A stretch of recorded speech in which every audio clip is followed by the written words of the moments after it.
여러분 안녕하십니까? MTN 투데이입니다. 미국 연방준비제도 이사회가 시장의 예상대로 기준금리를 인상했습니다. 더 나아가 올해 두 차례 추가 인상을 포함해 금리를 3%까지 올리겠다고 밝혔습니다. 네, 이번 미국의 금리 인상을 기점으로 저금리 시대도 종언을 고하게 됐고 가계부채를 포함해 한국 경제 전반에 주어진 숙제도 많아졌습니다. 조정현 기자와 좀 더 자세한 얘기 나눠보겠습니다. 예, 먼저 미국의 3월 기준금리 인상이야 예고가 됐던 것이고 구체적으로 어떤 신호들이 나올까 이게 관전 포인트였는데 구체적으로 어떤 내용들이 있었는지 정리를 한번 해주시죠. 네, 일단 상황을 설명드리면 미국 연방준비제도 이사회가 금리를 0.25%포인트 올렸습니다. 이제 미국 기준금리는 0.7에서 1%로 올라서서 현재 1.25%인 우리 기준금리와 격차가 한 단계로 줄어들었습니다. 연준은 또 올해 두 차례 금리를 추가 인상하겠다고 공개 선언했습니다. 시장의 충격을 줄이기 위해서 미리 시그널을 준 겁니다. 연준은 또 미국 경제 상황이 좋은 만큼 2018년 말이나 2019년에는 3% 기준금리를 목표로 잡고 있습니다. 네, 결국 미국이 금리를 올림으로써 사실 우리도 기준금리를 올리지 않을 수 없다라는 분석들도 많은 것 같은데요. 어떤 전망들이 좀 나오고 있습니까? 네, 미국이 달러 값을 높게 쳐주는데 가치가 낮은 원화를 가지고 있을 투자자들은 거의 없을 겁니다. 이 자본 유출 문제가 이렇게 가시화되게 되면 한국은행에 대한 어떤 금리 상승, 금리 인상의 압박도 심해질 것으로 전망되는데요.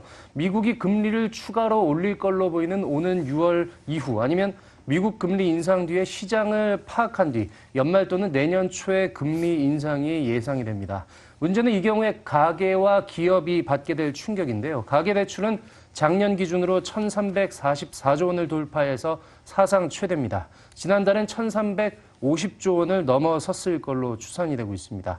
금리가 1%포인트만 올라도 가계의 이자 부담이 9조 원 증가한다는 그런 추산도 나오고 있습니다. 전문가 말입니다. 단기뿐만 아니라 중기적으로도 이 대출금리 상승 트렌드 이어갈 것으로 예상이 되고요. 이에 따라서 가계 입장에서는 기존의 고금리 대출을 일단 상환을 하고 그다음에 가계 주담대출의 경우 고정금리로 갈아타는 것이 좀 중요할 것 같습니다.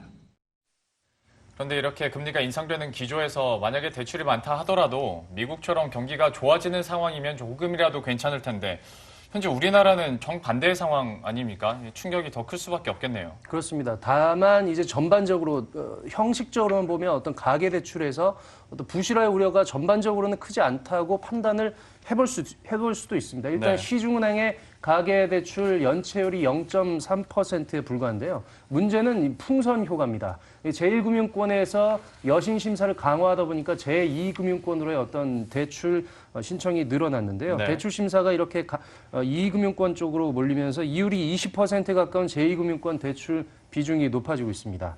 게다가 신용이 낮은 7에서 10등급의 대출에서 금리 상승기에 취약한 변동금리 비중이 현재 80%대에 이르고 있습니다.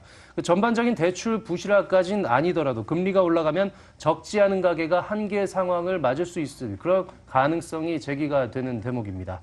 실질 소득 증가는 마이너스인 상황에서 이렇게 가계의 대출 상환 부담이 늘어나게 되면 전반적으로 소비 침체로 인해서 경기가 저하가 될 수 있습니다. 그렇게 된다면 부담을 견디지 못한 가계가 속출해서 주택담보대출 등의 어떤 대출 부실화, 그에 따른 또 부동산 시장 침체, 또 은행 같은 금융권의 전반적인 침체 같은 부실의 악순환의 고리를 낳을 수가 있는 부분이 우려되고 있습니다. 이런 상황이면 일자리를 만드는 기업의 역할이 중요한데요. 영업이익으로 이익조차 내지 못하고 있는 이른바 좀비 기업 비율이 11%를 넘는다는 그런 조사가 나오기도 했습니다. 네, 결국 이 금융 정책만 갖고는 대비할 수 없는 상황으로 보여지는데요. 그렇다면 이 정부 대응 태세는 좀 어떻습니까? 일단 현재가 위기 상황인 점을 정부도 인식하고 지금 대응 태세에 나서고 있습니다. 기획재정부도 오늘 대책회의를 곧바로 열고요. 범정부 차원에서 대비하겠다고 밝혔습니다. 가계부채 동향을 일단 매주 점검하는 식으로 관리 대책을 강화를 하기로 했습니다. 기획재정부 제1차관은 오늘 대책회의에서 우리 경제가 전례 없는 불확실성을 경험을 하고 있는 만큼 비상한 각오를 다지고 있다. 이런 입장을 밝히기도 했습니다. 현재 제2금융권 특별점검, 자영업자와 한계가계 지원책, 또 중견 중소기업에 대한 회사채 발행 지원 같은 대책들이 곧 나올 전망입니다. 네, 일단 종합대책이 나오긴 했는데 실효성 있게 추진될지는 지켜봐야겠습니다. 지금까지 조정현 기자였습니다. 수고했습니다.